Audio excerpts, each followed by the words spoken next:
aba mubona n'abasirikare b'igihugu ca Congo FARDC ndetse na Wazalendo aha ni muri Remera neza na neza aho bari bamaze gukubita inyeshamba z'igihugu cy'u Rwanda. Ndibaza murabona ubukambi bw'abasirikare b'igihugu cy'u Rwanda aho bwari buri.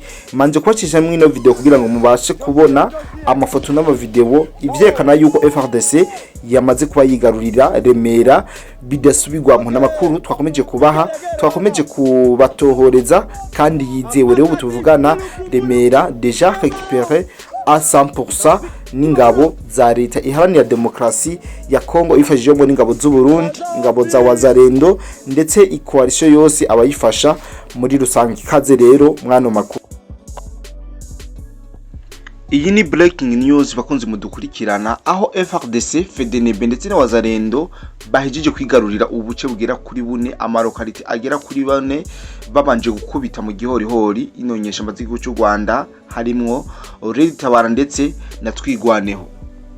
Ni mu migwano yatanguye ku munsi w'ejo mu masaha y'ijoro aho amakuru dufise avuga yuko no mu masaha y'ijoro abegereye mu buce bwako burabera mu migwano batajyamye kubera ko bari kubarumva urusaku canke ugwamo rw'amasasu yariko arahavugira aho FARDC yari kirahangana n'uno ruhande rw'izinyeshamba zirimo abarundi ba Red Tabara, zirimo abanyarwanda ba RDF, zirimo n'abanyamurenge batwigwaneho tutibagiye uno muhari w'inyeshamba uhurikiyemwo abakongomani bake cyane ndetse n'abasikare benshi b'igihugu cy'u Rwanda.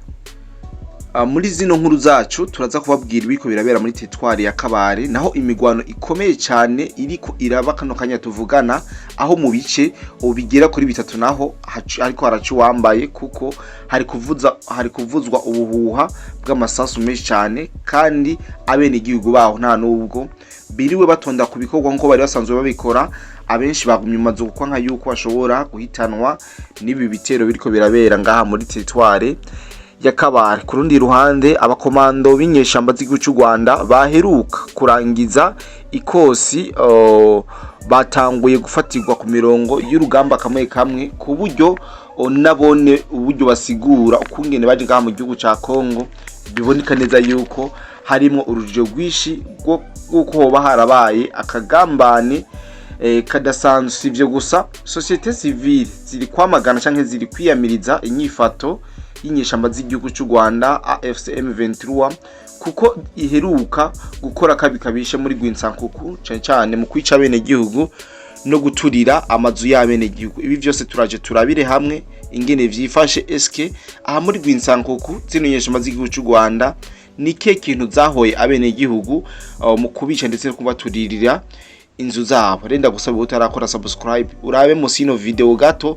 ufite ndi kwa mucyo nawe ukazogera kugira ngo ikiganiro dushize ko cyose uzobe mu bambere ubakibonye. Ndenda gusaba gufite like na kantu gato cyane gatwara amasegonda 2 iyo ugakoze na kantu katwereka yuko uba washimye ikiganiro canke uba wakunze ivyo turiko turabashikiriza. Ndagusabe wose dukurikirana ndakubwire ati mwiriwe canke mwaramutse bitegwa naho uherereye. Cyo tugusaba ncyakindi mudukunde mwongere mudukundisha abandi musangize ibikorwa byacu abandi kumbure bizotuma zino nkuru tubashikiriza zino nkuru z'ama update tubaha zishikira abandi bakure cyane ndetse mu mwanya muto kandi vyihuse bigatuma inkuru zibihuha ziza kuza mwamaze kumenya ukuri maze bikaba vyiza mwamaze kugwanya ikinyoma na cyane abeshi mwamaze kumenya iyo gituruka atarahandi ari mu gihugu cy'u Rwanda. Tangwe ndababwira yuko ndabafitiye breaking news, inkuru nziza cyane inkuru y'umunezero ku bakongomani,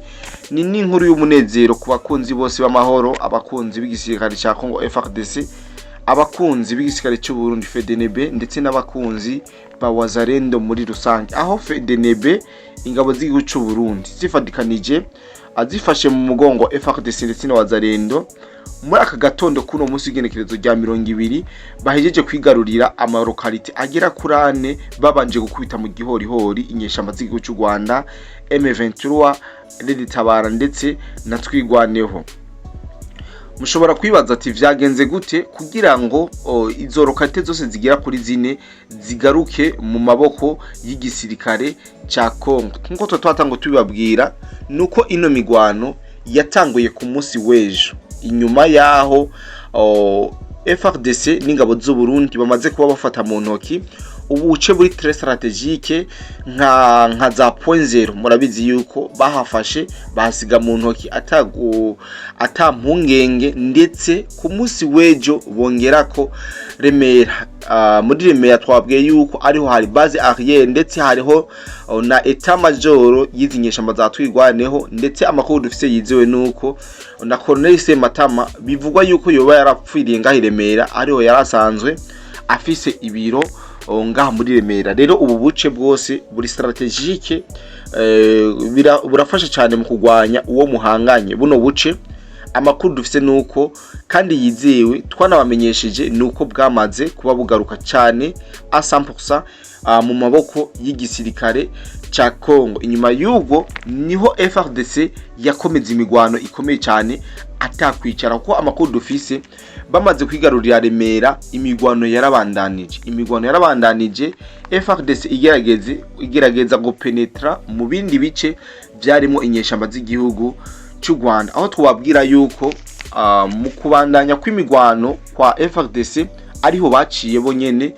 bigarurira ubuce bugera kuri bune bwose, amaroka atagera kuri bune yose hariya muri Haut Plateau. Ya gace kamwe twabwira baraye bisubije na gace kitwa Birarombiri na gace karasubiye mu minwe y'inyeshamba z'igihugu cy'u Rwanda, ariko ubu tuvugana ino Birarombiri ikaba yamaze kuba igaruka mu minwe ya FARDC, igisirikare cy'u Burundi ndetse na Wazalendo mu buryo bweruye, inyuma yo gukubita bikomeye inyeshamba z'igihugu cy'u Rwanda zigata zikomoka. Akandi gace karaye kisubijwe na leta ya Kinshasa na gace ka Bidego, nako karaye mu maboko ya FARDC, ingabo z'Uburundi na Wazalendo, naho nyene inyuma yo kuhakubitira abasirikare b'u Rwanda, ndetse abenshi bahanahasiga ubuzima. Akandi gace na gace kitwa Karingi nako utuvugana kari mu minwe ya FARDC, ingabo z'Uburundi na Wazalendo, naho bahakubitiye umwasi birangira hunze, utavunitse yarapfuye, uwundi nawe abandi nabo barahunga baranyaga amagara yabo. Akandi gace nubabwira na gace kitwa Karonge. Iyi Karonge nayo twayivuze ko kenshi, twayivuze ko ibintu byinshi.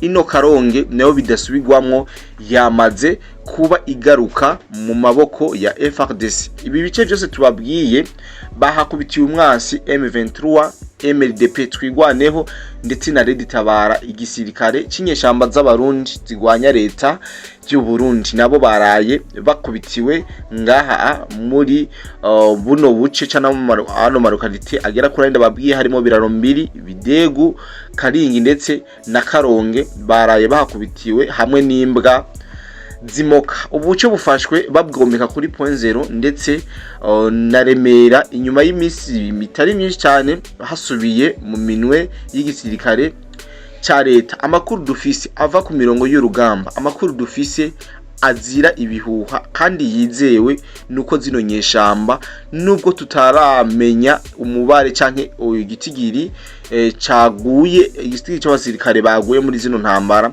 ariko amakuru dufise nuko bahatakarije cyane, ndetse hagiye harafatwa n'inkoho zikomakomeye, ndetse inkoho zafasha kurasa kure zari zishinze mu misozi, inkoho zibitwa amamorotier 7 mm yamaze kuba afatwa n'igisirikare ca Congo.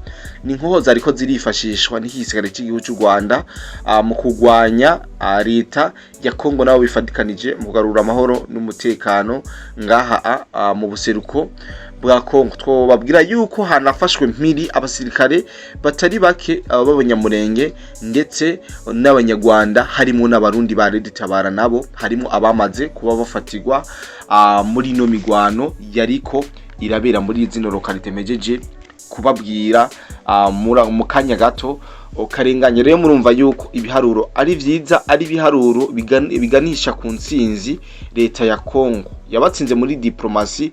Biraboneka neza yuko no mu bijanye no ku rugamba, ku mirongo y'urugamba, leta ya Congo iriko irananiza canke iriko irakubita bikomeye cyane zino nyeshamba z'igihugu cy'u Rwanda cyavogereye ubusugire canke ubutaka canke isi y'igihugu cha Congo. Rero mwumve yuko ari birometero bike cyane FARDC iri kirakomeza ibitero mu kwerekeza muri centre ya Minembwe. Mu kanya n'akanya uno munsi canke ku munsi w'ejo murashobora kumva Minembwe yamaze kuba ifatwa mu buryo bweruye ndetse ifatwa bidasubirwamo. Twanababwira yuko abene gihugu batari bake bamaze kuba bikura mu gufatanya hamwe n'izi nyeshamba z'igihugu cy'u Rwanda, kuko amakuru dufise nuko zino nyeshamba zatamwe gusubiranamwo n'abene gihugu b'abanyamurenge. Aha twobabwira nk'akarorero muri Rwitsankuku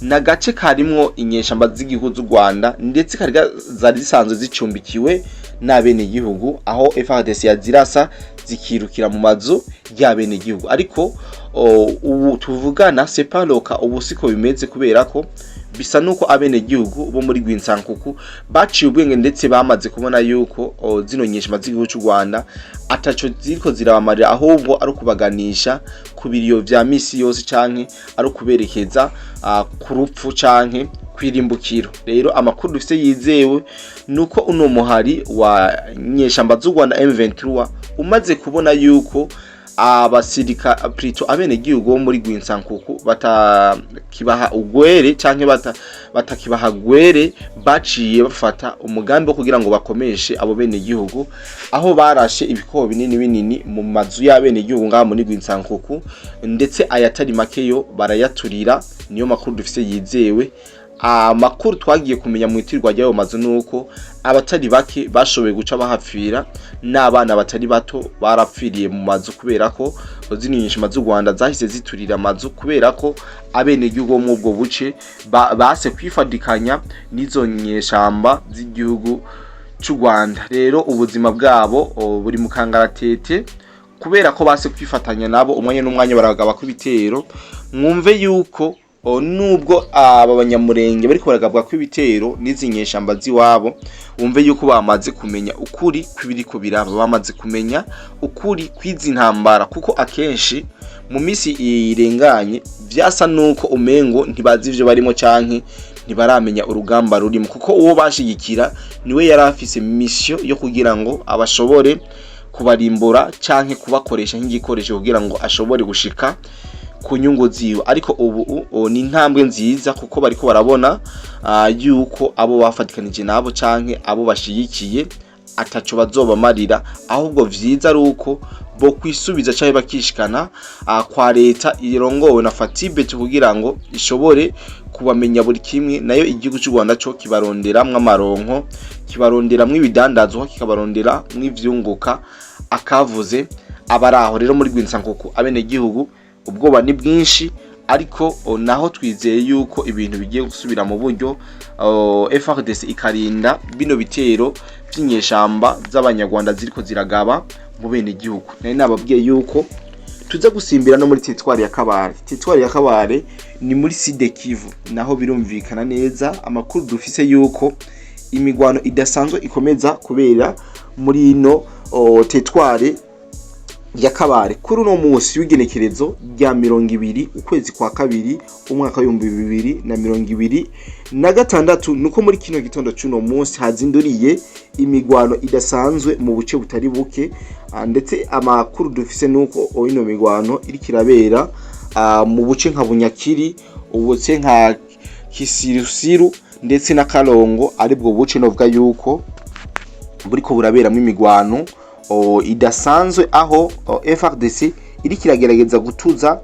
amaposition canke ibirindiro vyose vy'inyeshamba z'u Rwanda ziri ngaha muri Sud Kivu. Ibi bibaye inyuma yuko ku munsi w'ejo habonetse ivyuma vy'ubwirinzi, systeme y'ubwirinzi yitwa D4, ari systeme igihugu ca Kongo cakuye mu gihugu cy'Ubuhindi. Ni systeme izwi cyane gukora mu ntambara zikomakomeye, ndetse ifise ubushobozi bwo gutora amabombe yariyo yose canke ibisaso vy'ibyo byose birashwe n'igihugu cy'u Rwanda. Tunababwira yuko amakuru y'ubutasi twarose nuko iyo systeme yamaze no guba ishigwa ku kibuga c'indege cha Bujumbura citiriwe Incungu ya Demokarasi Melchior Ndadaye.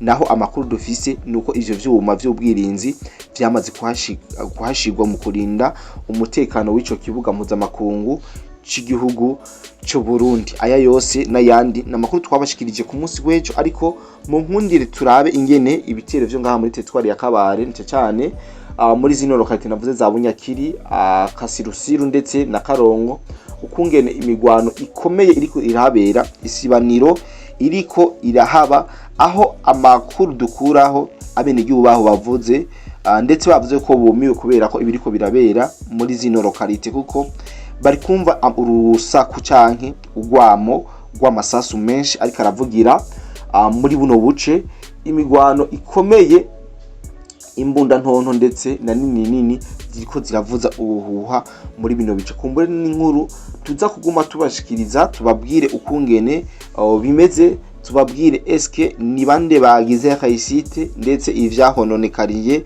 nibihe, tubazogerageza kuvyegeranya kugira dushobore kubaha ukuri kuzuye, tubaza kugerageza tubahe vyose vyabereye ngaha amutetware ya Kabare, kubera ko ubu tuvugana ntituramara kuronka amakuru yuzuye kandi yizewe kubijanye n'ibiko birabera muri lokalite ya Kabare. Muga target niyo gutuza inyeshamba z'igihugu cy'u Rwanda ku butaka bwa Kongo. Shimire cyane wese twabanye ma kino kiganiro kigufi cyane, ariko wowe wadufatiye hagati canke wowe wadusangiye hagati, nkundire ndakwibutse intangamara plutôt incamake canke conclusion yino nkuru twariko turabashikiriza. Ico twabwira nuko ari inkuru nziza ku bakongomani, aho igisirikare cy'u Burundi, igisirikare cya Kongo ndetse n'abazareno baraye bigaruriye canke babwakeye bigarurira amarokalite agera kurane inyuma yo kwatsinda abasirikare batari bake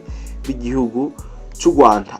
Ayo marokalite no babwira yuko ari nk'amarokalite ya Birarombiri, Bidegu, Karingi ndetse na Karonge hariya muri Ho Plateau, niho bakubitiye inyeshamba z'igihugu cy'u Rwanda, inyeshamba za M23, inyeshamba za Red Tabara, inyeshamba z'abarundi zigwanya leta y'u Burundi, nazo zaraye zisize ubuzima bikomeye muri ino migwano yariko irabera muri ajya marokalite agera kuri ane. Twabwiye yuko hariho n'abakomando b'inyeshamba z'igihugu cy'u Rwanda bafatiwe, baheruka kuva mu ikosi, bafatiwe ku mirongo y'urugamba. Tubaza kuzana inkuru yiramvuye y'aba bakomando kugira tubabwire ivyo bashoboye kuvuga canke ivyo bashoboye gushikiriza, ndetse bavuge ukungene bavuye mu gihugu cy'u Rwanda baja muri M23 bahabwa training mpaka bisanga ku mirongo y'urugamba. Ibi turaza kubitohoza neza kugira ngo dushobore kubazanira amakuru yuzuye y'ibi vyabereye ku mirongo y'urugamba. Twavuze kujanye n'amasosiyete civile ari kwiyamiriza ingendo canke inyifato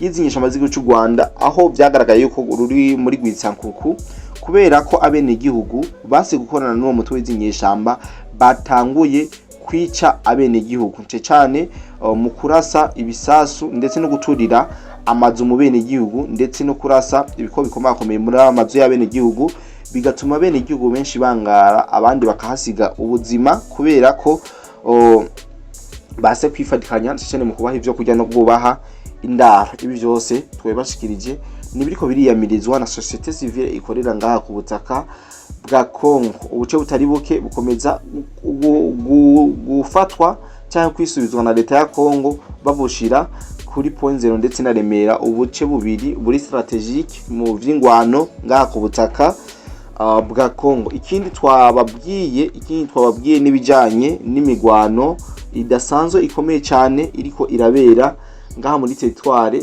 ya Kabare. Kuri no musi w'igenekerezo rya 20 imigwano yazindukiyeko amwe, aho amakuru dofise mu buce bugera kuri butatu ari wako hariko harabera isibaniro, aho hariko harumvikana inkoho nini, inkoho ntonto, amasasu menshi biriko biravuza ubuhuha nkano muri zino lokalite zigera kuri zitatu, arizo lokalite za Bunyakiri, Kasirusiru ndetse na Karongo. Amakuru dufisi niho hariko harabera isibaniro ry'ibitero bidasanzwe hariya mu butaka bwa Kongo. Rero sinobarambira muri no nkuru ngufi cyane nari nabateguriye. Jibu nitwa Cody the Black, iyi bayitwa BF News. Nizere cyane ko wamaze gukora subscribe kugira ngo amakuru tuguhaye uzobe mu bambere bayabonye. Uheje gukora subscribe nibihagije, tushonda akamenyetso ka like canke ko gukunda utureke yuko wakunze ibiganiro vyacu twagushikirije. Ugejeje aho ndagusabe duhurire muri commentaire ni kibanza ciza na kibanza citeka dushiramwe ibibazo canke ibintererano kugira ngo canke inkuru mushaka yuko tubazanira kugira ngo mu nyuma tuzoze turakora uko dushoboye kose tubashe kubazanira zino nkuru atakibazo na kimwe. Ikindi tubasaba ni kimwe gusa, dukunde mwongere mudukundisha abandi bino biganiro tubaha, dukubikundisha abandi mukubisangiza abandi musanzwe muri kumwe mu groupe y'umutekano n'ibindi n'ahandi muhurira canke umugenzi uzi yuko ari impirimbanye kavuza abanyarwanda canke akunda umutekano, akunda amakuru tubashikiriza,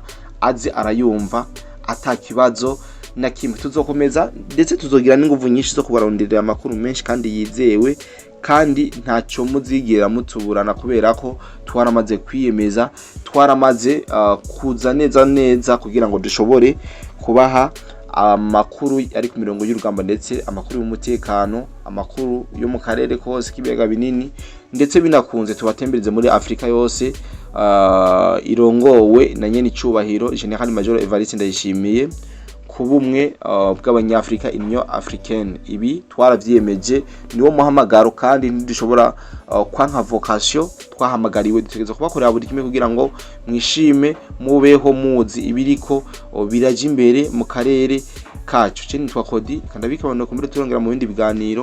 Bye bye.